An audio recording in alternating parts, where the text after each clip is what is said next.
Welcome to the She's an Asset podcast. I'm really excited for this episode. You are tuning into the episode where we highlight Maine women who are crushing it. And today I bring you somebody who's super special to me. She has supported me since the beginning of my journey. She's even come to a class and she came to my event. And so Megan, I'm so excited to have you here. Can you please introduce yourself? Yes, I'm Megan Bingman. I am a residential realtor with Elevate Maine Realty, and we are in the beautiful Throttle Car Club, which Autumn had never been to before, but I'm so excited to share it with you guys. I am also a host of a TV show about the lifestyle of someone living in Maine, and my first episode was done here, and you could see why I picked this setting. I don't know if you guys can see. They can see. I think they can see all these incredible cars. It's pretty awesome. My father was a mechanic growing up, and so I always have, he used to build cars in the garage and everything. So this feels like home to me. So I love it. It's incredible. And so Megan, you just tipped this, you just told this iceberg about, the incredible things that you're up to and what you've been doing. And right now you're a real estate professional, you're a mom, you're a wife, you're a TV host. And what most people don't know about you is that you had a whole career. Weren't you a physical therapist? Yes, I owned a holistic physical therapy practice. So I owned my own practice for 16 years. I did physical therapy for 20 years, and I ended up getting certified in women's health and pediatrics. So I really focused. I did some peds, which I love, but I really ended up working mostly with women who either had chronic pain or infertility as a result of sexual assault. Wow. So I did that for 16 years until COVID hit, and then I had my career change. And then you changed to become a real estate agent. Yeah. And so, Megan, what state were you always in? Maine? No. So I was born and raised in New Jersey. Don't hold it against Jersey me. girl. I know people hate when you say that name. I mean, I was raised here actually. Well, I will say we had friends in Waterville, so I was here every winter to go ski, and every summer we would hike Katahdin, and I've been to Ella Bean at midnight. I'm practically a Mainer already. Yeah. I try so hard. But yeah, so I was in New Jersey. I met my husband in New Jersey. He's from Ohio originally. And then we got transferred. Well, his job transferred him to Pennsylvania. So we were there for about 6 years. And then he got the call right as COVID was starting and said, we really need somebody in Maine. And if you move, we promise to not transfer you again for 10 years. Wow. And that was right when our girls were starting to get into the ages of school where they really didn't want to be transferred again. Yeah. So with my connection to Maine and then that time frame, I said, take it. So we've been here now 5 years. 5 years. Yeah. Have you ever had Moxie? I have not had Moxie. Okay, we're fixing that. Yes, I know. I guess you can't be a real Mainer until you've had Moxie. I'm a little afraid of it because people are always I don't know. I guess I just have to experience it. You have to experience it. It's like Dr. Pepper, 10X. No, I do like Dr. Pepper. Oh, yeah. It's in my mind, it's like a 10X Dr. Pepper. Oh. For real. Yeah. All right. Well, we'll do a little clip of me of you trying at some point. Okay. Yeah. We need to do that. It's so good. Megan, bring us back. When you were a young girl, because, as you know, you have one, but we have a lot of young girls that tune in, that listen. We have a lot of moms with young daughters. Did you always know what you wanted to do when you grew up, or she's like, no. No, definitely not. Little known fact. I don't know. I am kind of an overshare, so probably a lot of people do know it. But I was actually raised in a very conservative Christian cult. And so I was raised that, if I was in a group and there were men in the room, I had to cover my head in the presence of a man to show that I knew I was inferior. And that's literally how I was raised, in that very conservative, women were only allowed to wear dresses, no pants. I got in trouble so many times. I was a terrible cult member. It's just not my personality. I was a terrible cult member. I was so bad. These poor cult people were like, what do we do with this one? But yeah, I got in trouble for wearing too much makeup, and then for not being attractive. And it was just this such a thing. Wait, we got to talk about this. Yeah. Was it a religious cult? It was a religious cult. I don't want to like alienate anybody by saying what it was, but my father was like the top tier. So there are people in this cult who are like, that are just more, it's more like a religion at that level. But then the higher up you get, it becomes more, you really see more of the cult attributes. And my father was the head elder. So Wow. I was told from a very young age that I had to be the example. I had to be perfect. I had to, it was like living in a fishbowl because we were supposed to be this like very, exemplary family. Wow. Yeah. I have to tell you, the more that I've worked with women across the country, I have heard more and more women who have survived and be like, were a part of a cult and they've come out of it. Holy cow. And so would you say that from an early age, did you have like self-image issues, self-confidence issues, or were you like, nope, I'm on fire? Like, No, tell me about it. Very much the opposite. Like I was very self-conscious. I still struggle with that. But really just feeling like I was told that my whole purpose is to just be a good example and like a reflection on God. So if I made a mistake, then that was a poor reflection on God. And that's like a lot of pressure, right? Yeah. That's a lot of pressure. And continuing education, you were not allowed to go to school for continuing ed because then people begin to question, right? If they're exposed. We weren't allowed to associate with anyone outside of the cult. It was only people inside of the cult. So they do that, to control. It's just a means of control.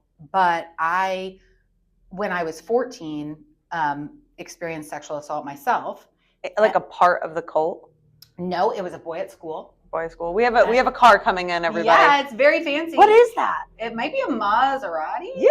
Okay. I don't know. I made that up. I don't know what it is. Well, just in case anybody hears the noise, that's what it was. Okay, keep going. So it wasn't a part of the cult where you were. It wasn't. But it was like, now looking back, I'm like, oh my God, obviously this kid thought, like, he was a senior. I was a freshman. I was just very naive. I just wanted to hang out with him. And I couldn't tell my mom that because it wasn't allowed. So I invited him over to where I was babysitting. Like I used to say it was all my own fault, which I realize now it wasn't. But, if I had been raised with a normal upbringing, like I would tell my girls, like, don't bring them over where there aren't parents. Right, you know what I mean? Right. But at that time, then I had a judicial committee, which is like where you go back with the head elders who are like my father's friends, right? And they were going to determine whether I was going to be shunned, which means like nobody could talk to me. And I was 14 at the time. So, that was very, very scary to be like, okay, am I going to literally, people aren't even allowed to look at you in your eyes when you're shunned. So that alienation. Yeah. So that fear really, one, it made me feel like I needed to prove that I was still good. Right.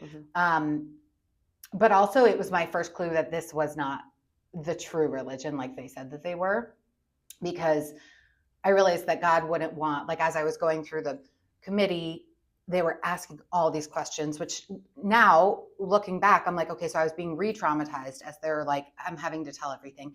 And I realized just as a little 14-year-old girl, I was like, this is not how God would do this. This is not how he would want one of his children who had just been through this traumatic event, to feel. So in the back of my mind, I knew that I was going to leave, but also like everyone I knew was part of the cult. So that's really scary to think about leaving.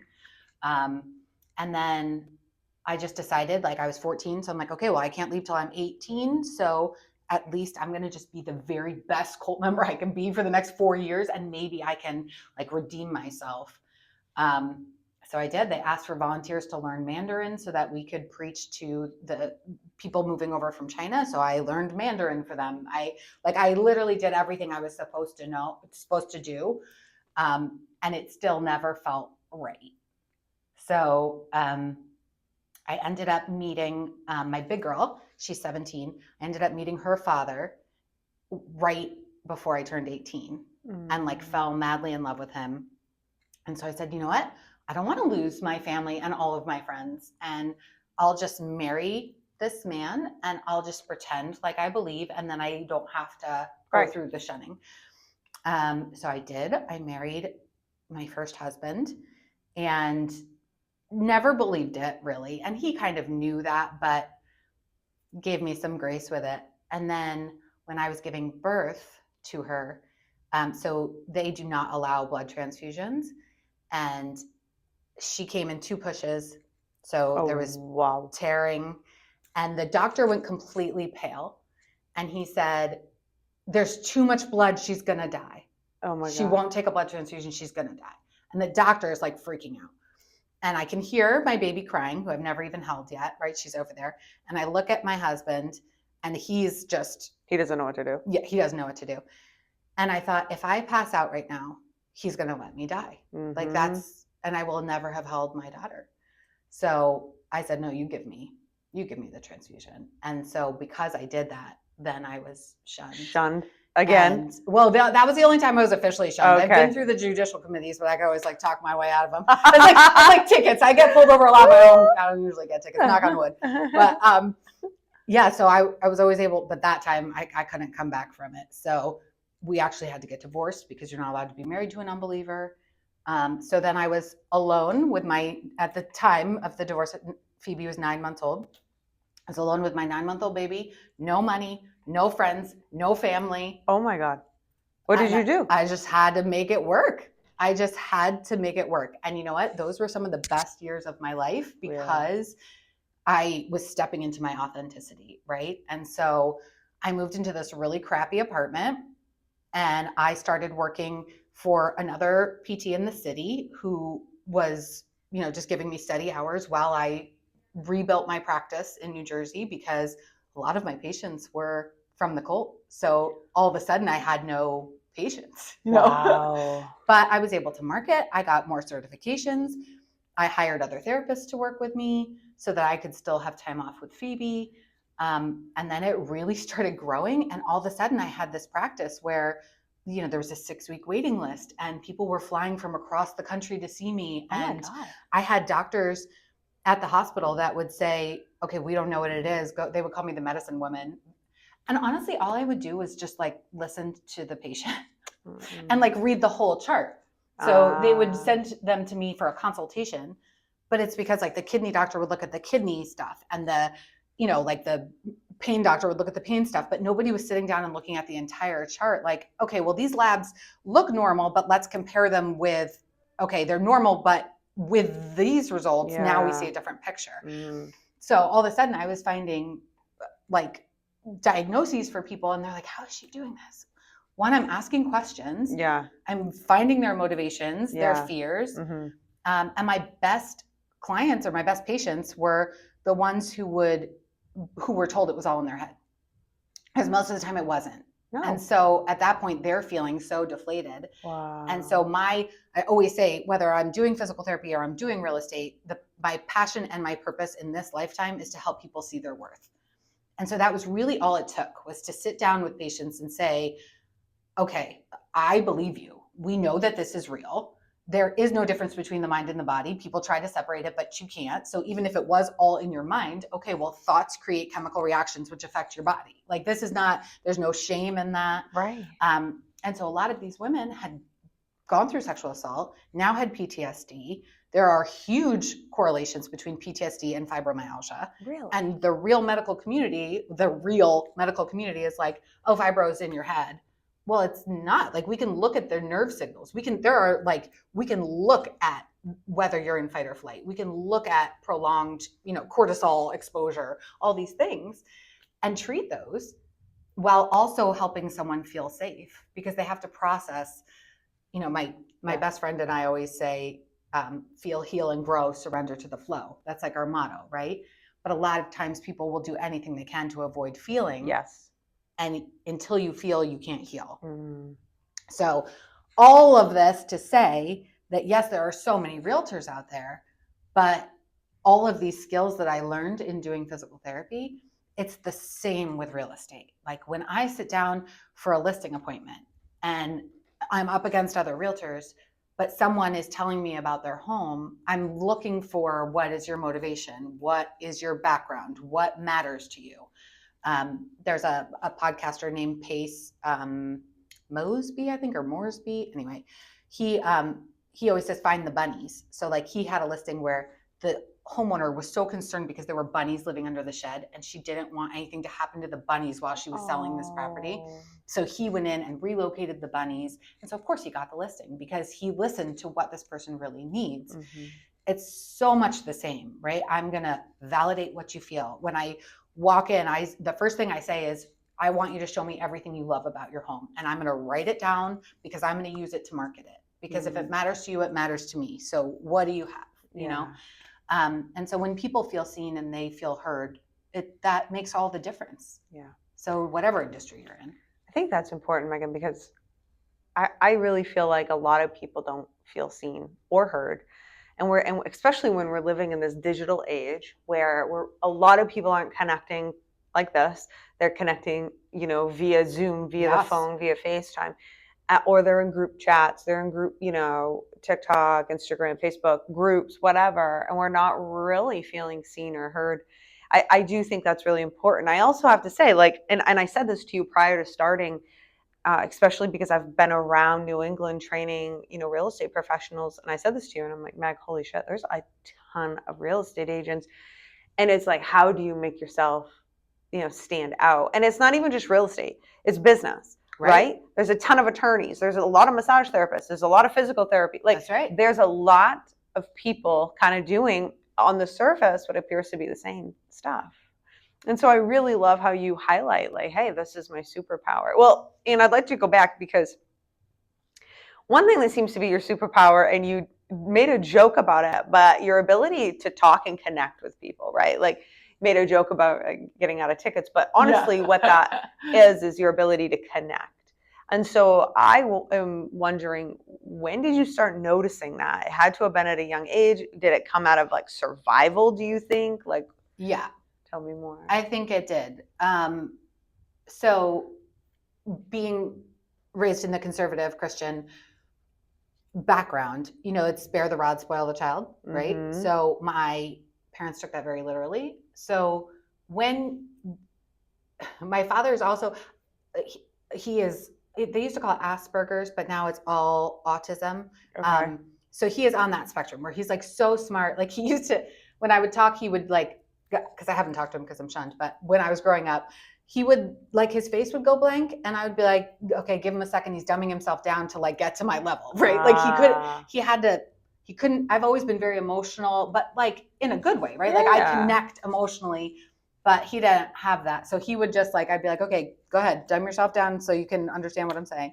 But sometimes he would do the disciplining without explaining why the discipline was happening. So when that comes out of nowhere and you're a child and you don't know why you're being hit, then it becomes very important to monitor the room, right? So I'm like, okay, I can read your energy. I know when, I could tell by the way your feet are hitting the ground, whether I'm in trouble or not, that kind of hyper awareness.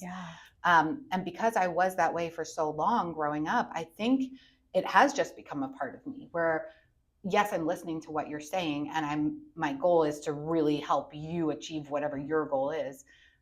I also am hearing the things you're not saying. I'm picking up your vibration. I'm reading your body language. All of those things just kind of come naturally, and it helps me to really connect with people because I'm listening to more than just the words they're saying. Yeah. And I think what I really love about your story, and I really want to highlight, and I want every woman to hear this, is, it just seems like you've been in tough situation after tough situation. And I'm sure there were a ton of hard moments. I can relate to so many hard moments. And in the moments you feel like this is it, right? I'm going to die, can't do this. But you really seem to just pivot and just continue to go. And my question to you about that, Megan, is how do you do that? Is that let me get a little bit more narrow, do you have a strong connection or a strong faith to anything anymore? And if you do or you don't, does that help you with your resiliency, or what do you think really contributes to that? So when I first left the cult, it's unmooring, for lack of a better word, because you all of a sudden don't know what you believe, right? You've been told exactly what to believe. So I was 27. So all of a sudden I'm 27. I have no idea what I really believe. I'm used to knowing exactly what to think. Mhm. And so I said, you know what, I'm going to read every single religious book I can get my hands on that I wasn't allowed to read. And then whatever is the common theme in all of those books, that's going to be my new belief system, right? Like that is what I believe. So I read everything, literally from every possible religion, and well, that I could get my hands on. And the common theme was God is love. Like that was literally the only thing that was the same. And I was like, well, that's easy enough, right? And then I was sitting in a Kundalini yoga class, and I saw an anagram of the word light, coming down, and it said, love is God's highest trait. So again, it was like reinforcing that message. So I'm still extremely spiritual.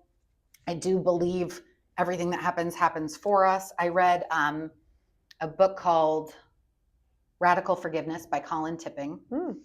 And it is all about everything that happens. You can look at it as a curse, or you can look at it as something that's helping you get to your next level. Yeah. So to me, that's how I look at everything, right? Yes. Like there have been so many bad things, but good things wouldn't have happened if those bad things hadn't happened. So it gives you a little more freedom to be like, okay, Yeah. the world is on my side, because once you hit that victim mentality, it all goes downhill. Well, and I just think that's really important, and I think that's something I really want to highlight, right? As you know, I'm very focused on resiliency and making sure other women are resilient. I think what's important to highlight is that we all go through these really tough times, because I just think it's so isolating. I know, like when I've hit my rock bottoms and I've gone through really hard times, I just felt like I was the only one. When I was getting bullied online, I felt like nobody. Do you know who I felt like who could understand me? Was Eminem. Yeah. And it was his music. I went back to the old 2000s, and when he would just, I am whatever you say I am. And if I wasn't, then why would I say I am? And then I would just listen to that, because I felt like he was the only one who understood, like all these people talking shit about me. You know what I'm saying? But I think it's important for, successful women like you to tell this story and to highlight, hey, here's how I'm here. Like I hit hard times. But here's how I keep going. Here's how I continue to be resilient. And for me, it's just never an option to lay down, right? Like the option is you make it work. And so, okay, how is that a lesson that I can use moving forward? So it's recent that I realized not everybody's like that. No, not at all. That was recent that somebody was like, that's like not a normal thing, right? And I was like, oh, okay. So, it's just, some people I guess have, and my daughter's like that. Like my daughter is more like that with like physical activity, which is not my favorite thing, but she's like that. She's like, I got to get my steps in the morning. Like she optimizes her day, she says. Aww. So I think it's just about mindset and what happens. And I did learn from some of those spiritual books that I was reading that people are mirrors. And that's something I really take with me, right? Too. So when people say negative things, it's because I'm reflecting something about themselves that they don't like. So it really has nothing to do with me. It has everything to do with their perspective, right? Yeah. So one of the books I read was, I think it was about, I hope I'm not saying this wrong, Taoism. It starts with a T, but I think it's Taoism, right? Mm-hmm. So the Tao Te Ching. Did you read that? Yeah. Okay. So this book was saying that everything is true in the perspective of something else, right? Yep. So like this gray carpet is light in comparison to a black carpet, but it's dark in comparison to a white carpet. Right. So two people can be sure they're right when they say that rug is white, or you know what I mean? It's light or it's dark. Yes. But it's all about the perspective that you come from, which is why it doesn't really matter what anybody else thinks, because it's their perspective through their lens, which has nothing to do with me. 100%. And it's hard to remind yourself when it's happening, because we all want to be liked, right? We all want to be accepted. Mm-hmm. But I also learned that, so I thought love was the highest vibration. Okay. I learned, so they actually did a study where they were testing like the frequency coming off of people. And the highest vibration was actually people being authentic. Even if they were being authentically assholes, their vibration was still higher than people who were feigning loving words or whatever, but they weren't really feeling it. They just knew those were the words to say. Oh. So that has also given me, because like attracts like, right? Yeah. So that has also given me permission to be authentic and realize that Tell me other more. people- Tell me more. This Yeah. is so good. Tell me more about the authenticity, because I think that's a buzzword. Yeah. How can people be more authentic? Like, tell me what that even means to you. I think just standing on, like, I had a PTSD therapist once who said, never let them push you off your square. Like, that's your square. That's like, it's non-negotiable. This is who I am. It may not be exactly what they want, but this is who I am. So just even in, listing meetings or whatever, when they say, well, we had somebody come that had 20 years of experience, you only have 5. I say, that's absolutely true. Like, I only have 5 years of experience in this industry, but the team I have behind me that I can ask questions to, they're the best in the business. And if you look at my track record, I've doubled my sales every year. The only reason that's happened is because I'm providing excellent service and they're giving me referrals. So would you rather have somebody who's been doing this for 5 years and is in the top 10% of realtors in Maine, or somebody who's been doing this for 20 years and is in the bottom 50%, right? So I can be who I am and not be apologetic and say, oh, you're right. Like, I can tell you every muscle in your body, but maybe I don't know as much about real estate. Or I can say, yeah, I own that. I've only been doing this for 5 years, but look at where I am. And the only way I could get there is if I'm providing exceptional service. I love that, because how many of us are like doubting ourselves? I'm going to tell you, it's so funny. So, that it's really huge for me, right? Like, women's empowerment, and not even just women, just empowerment, right? That's so big for me. But because it's so big for me, and you'll understand this, it's the number one thing I have to overcome for myself. Of course. And so it's been so interesting, Megan, because I have found myself so many times feeling so disempowered. Like, in the things that I do to disempower myself, or, but, and here's the thing, nobody's going to believe in you until you believe in you, right? Yep. It's so true. I was listening, and I listen to podcasts all the time, obviously. And there's this business owner, his name is Alex Hormozy, and he runs acquisition.com. He's like multi-millionaire, but he has a podcast. I listened to a TikTok today, and he said, my first 10 businesses failed. My first 10 businesses failed. And he goes, and the thing was I had to believe in myself because nobody else did. But guess what? The 11th business, look at me now, multi-millionaire, can do whatever the hell I want. But if I did not believe in myself, nobody else was going to believe in me. Nobody. Because everybody kept saying, I told you so. Every single time his business failed. I told you so, I told you so. And I just think it's case in point. If I look back in my own life, I'm sure if you look back in your life, like, if you didn't believe in yourself, where would you be? Well, and just that, looking at it as, it's like, because I've failed so many times. Me too. But in my mind, I'm like, well, I successfully figured out how not to do it. Right? Like, love it. That you just reframe it. Like, I just moved over to my 4th brokerage. And there were some people who were like, what's wrong with her if she has to go to another brokerage? But I own it, because each one of those brokerages offered me something amazing that I integrated, that I continue to use to this day. But also I was able to say, okay, I love this, and this about this brokerage, but there's this piece missing that I still need to find. And I know it's out there and I deserve to find it. And so it's okay to move on, even when you're worried about what people are going to think, whether it's with a relationship, whether it's with a friend, whether it's with our own thoughts. If it's not serving you, take the pieces of it that are, and then move into a more authentic space where you're getting what you need. And I think what's really important to highlight is the more authentic you are, look at what you attract. Correct. It's so true. I think that's just so powerful. Megan, so what are you up to now? Like, what are you doing? What's going on? So many things. Oh my gosh. We're having a little bit of a transition. Jim is accepting a new position. That's my husband. We're looking at colleges for my big girl. Oh, I know it's breaking my whole heart, because I was a single mom for 4 years. So, it's a little bit of a different bond when I told her I'm going to go with her. Yeah. So I was like, I'll just also be in the dorm. Yeah. She's like, no, you won't. Like, oh no, I'm there, Phoebe. I'm there. Yeah. So we've been looking at different, she wants to go in Florida because she says she learns better where there's palm trees. So, God bless. So we're doing that. Lila just started playing the clarinet. She's so gifted in music. She's amazing. She's incredible. Joined my new brokerage, Elevate, who are also amazing. You know Mel really well. No. And then I actually just got accepted. I don't know if I told you this. I got accepted into a doctorate program in August. No Starts way. in August. So it's for people who already have a medical degree. And so it's like 10 hours a week. So it's very easy to do. It's Doable. remote, except like you have to go do your practicals in person.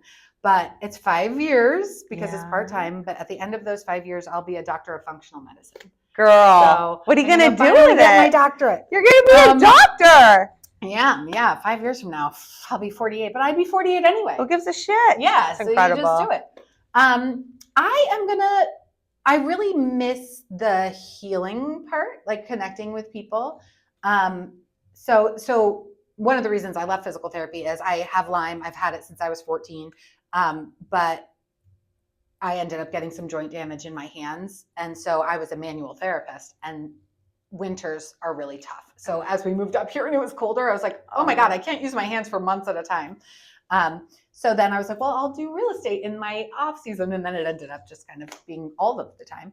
But I would love to be able to just, not dissimilar to you, my love, but be able to really focus on holistic care and treatment for people who are serving others, right? So like I don't sell, I serve.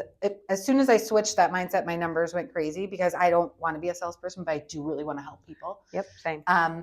So same, I want to be able to help the helpers, right? So even if it's just doing a retreat once a year or doing, herbal consults, like whatever it is, I want to be able to have that availability and still be able to do real estate and to help people. Yeah. But have that sort of rounded approach. Megan, it is so fucking incredible. I'm just so happy. Like, I'm so elated because it's just case in point. Never stop being authentic. Never stop going after your dreams.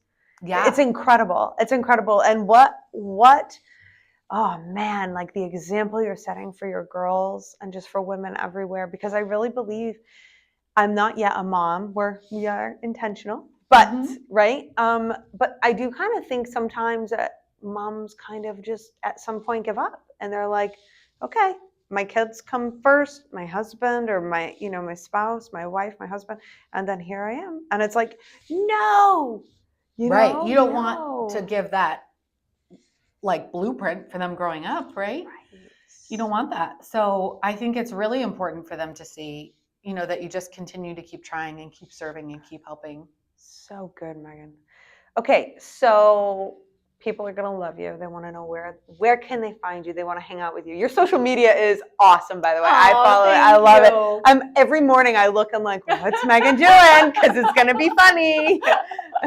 My kids give me a lot of good material. That is really good. So they can find me. I'm Megan Lynn Bingman on TikTok. I am Megan Bingman at Elevate Maine Realty on Facebook. I'm your awkward realtor on TikTok. Did I say that one already? Yes. Well, I meant Instagram. It's okay. Your awkward TikTok. Your awkward realtor is my TikTok. Yeah, yes. I found you the other day and I'm like, oh my God. So I have to do better. I used to like just share stories where I put my foot in my mouth because I do it all the time. I did it today, as a matter of fact. But like people just can relate to it, right? Where you're like, so one quick story. I decided to start it because I had just switched to real estate here. I didn't really have clients here. I didn't know anybody in Maine yet. Right. So I came to a networking event. I think it was here at Throttle. And somebody said, oh, what's like the biggest difference between physical therapy and real estate?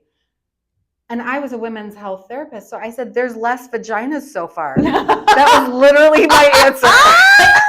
And I was like, not only did I use the word vagina in a networking setting, but I said so far. Like I intend that there might be more vaginas in real estate moving forward. Like that's a normal thing to say.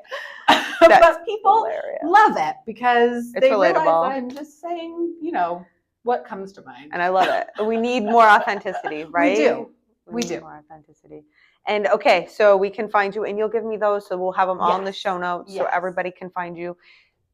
Megan, before we get off, as we're highlighting women crushing it in Maine, what is one thing that you would like to leave any listener who could be having a moment? They could be, I don't know, they're just not crushing it the way they want to. They're feeling stuck. What would be some advice that you could give them from your own experience?